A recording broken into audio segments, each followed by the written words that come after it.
మల్లారెడ్డి గారు. ధన్యవాదాలు అధ్యక్ష, ఈ అవకాశం ఇచ్చినందుకు.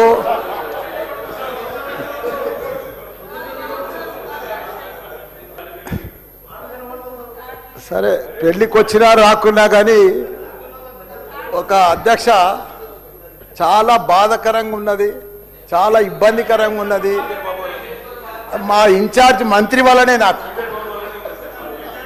ఎందుకంటే నేను సురువుల మా శ్రీధర్ బాబు మాకు ఇన్ఛార్జ్ వస్తా అంటే నాకు మంచి మిత్రుడు ఆయన.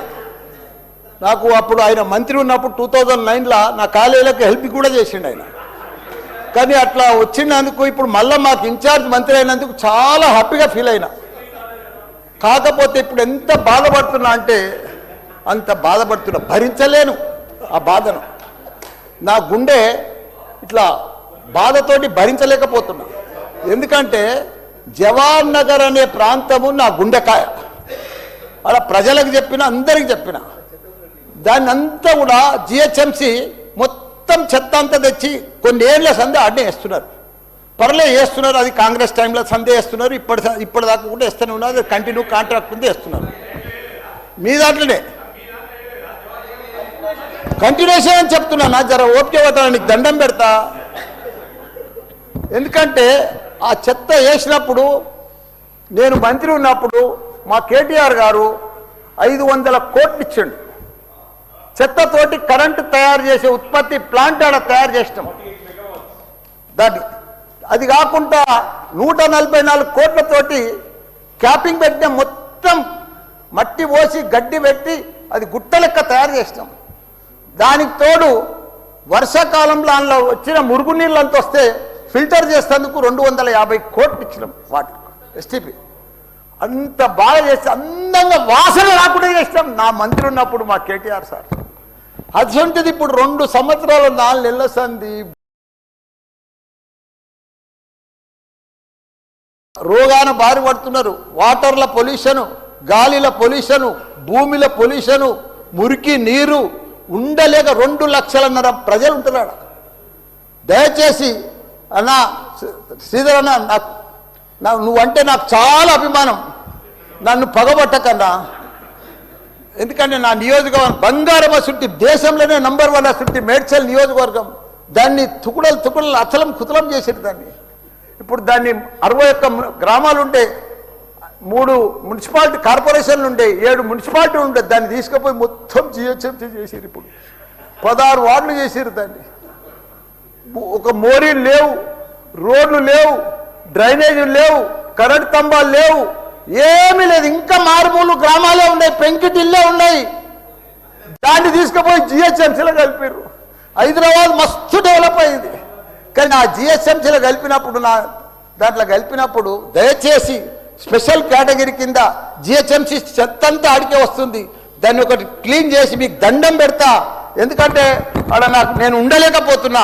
నేను ఎందుకు వస్తున్నా, ఎందుకు గెలిచినరా ఇక్కడి నుంచి అని భరించలేకపోతున్నా. నేను శ్రీధర్ అన్న నీకు దండం పెడుతున్నా, అదొక్కటి నాకు స్పెషల్ ఫండ్ ఇచ్చి 500 కాదు 1000 కోట్లైనా సరిపోవు. నువ్వు దీనికి బడ్జెట్లో ఇక్కడ జిహెచ్ఎంసీకి ఇచ్చిందంతా కూడా దానికి ఇవ్వాలి. ఎందుకంటే ఈ చెత్త అంతా అక్కడనే వస్తుంది. అక్కడ కూడా ప్రజలన్నా, పేద ప్రజలన్నా, డెవలప్ లేదన్నా, మోరీలు లేవన్నా, రోడ్లు లేవన్నా, లైట్లు లేవన్నా, చచ్చిపోతున్నారన్నా, రోజు ఒకరు చచ్చిపోతున్నారన్నా, హాస్పిటల్ బారిన పడుతున్నారన్న ప్రజలంతా. నేను చూడలేకపోతున్నా, నేను భరించలేకపోతున్నాను. నీకు దండం పెడతా. ఇదొక్కటి నాకు స్పెషల్. ఒక్కసారి మీరు ఇన్స్పెక్షన్ చేసి అక్కడ రావాలని కూడా కోరుతున్నా. మీరు ఈ నడుమ ఇనాగ్రేషన్ కూడా వస్తలేరన్నా. ఆ మహేందర్ రెడ్డిని పంపిస్తురన్నా, మీరు కావాలనే వస్తురన్నా, కుట్ర పంతురన్నా, నా మీద కుట్ర పంతురన్నా.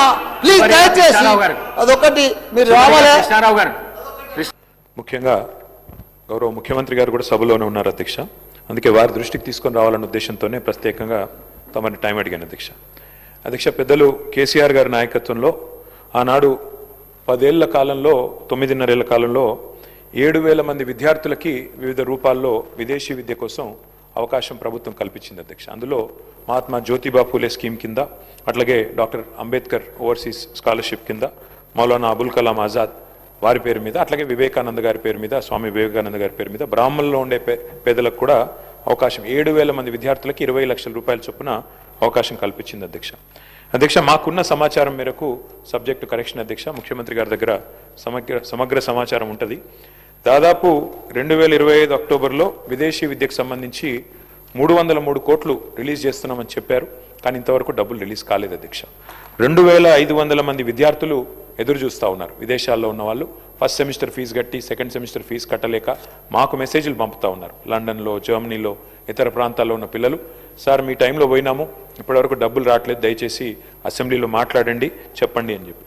అధ్యక్ష, ఒక రిక్వెస్ట్ గౌరవ ప్రభుత్వంతో, గౌరవ ముఖ్యమంత్రి గారితో, ఇది టాప్ ప్రయారిటీ కింద తీసుకొని గ్రీన్ ఛానల్లో పెట్టినట్టయితే లాభం జరుగుతుంది అధ్యక్ష. ఎందుకంటే మేము అడిగేది ఏది గొంతెమ్మ కోరిక కాదు, ప్రభుత్వ స్కీమ్.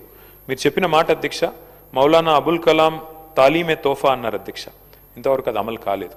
అట్లాగే 10th పాస్ అయితే 10,000, 12వ తరగతి పాస్ అయితే 15,000, డిగ్రీ పాస్ అయితే 25,000 అన్నారు. మేము వాటి గురించి కూడా మేము గుర్తు చేస్తూ ఉన్నాం ప్రభుత్వానికి, అవి కూడా మీరు దయచేసి కన్సిడర్ చేయండి. కానీ ఇవాళ ఈ పిల్లల పరిస్థితి ఎట్లా అయిందంటే అధ్యక్ష, అన్నవస్త్రం కోసం పోతే ఉన్న వస్త్రం పోయినట్టు ఇవి క్యాన్సిల్ అయినాయి అధ్యక్ష. దయచేసి డబ్బులు వెంటనే రిలీజ్ చేసి గ్రీన్ ఛానల్లో పెట్టి ఈ పిల్లలందరినీ కూడా దయచేసి ఆదుకోండి, వారి విద్య ఆగకుండా చూడండి అని చెప్పి ప్రభుత్వానికి తమ ద్వారా మంత్రి గారు.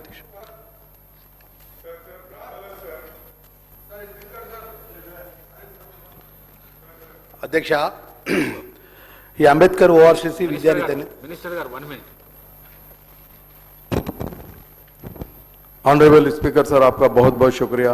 आज जो माइनॉरिटी स्कॉलरशिप का जो क्वेश्चन है, जिसमें हुकूमत ने सीधा कहा कि टोटल 4,944 एप्लीकेशन है, जिसमें रिलीज कर दिया 520 एप्लीकेशन पेंडिंग है, जिसका अमाउंट सो एंड सो है बोल के बताया सर।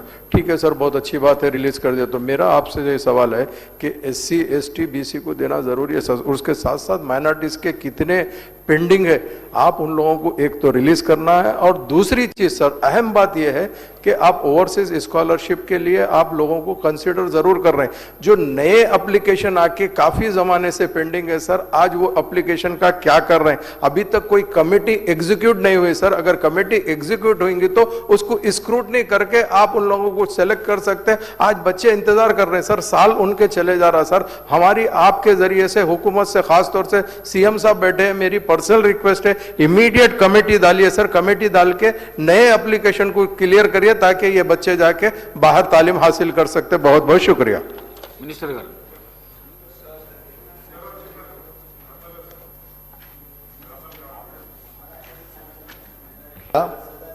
డాక్టర్ బిఆర్ అంబేద్కర్ ఓఆర్సీసీ విదేశ చదువులకు, ఉన్నతమైన చదువుల కోసం మన రాష్ట్రంలో ఉన్నటువంటి విద్యార్థులకు 2013లో ఈ యొక్క కార్యక్రమాన్ని రాష్ట్ర కాంగ్రెస్ పార్టీ ప్రభుత్వం ఉమ్మడి రాష్ట్రంలో ప్రవేశపెట్టినటువంటి పథకంగా అధ్యక్ష.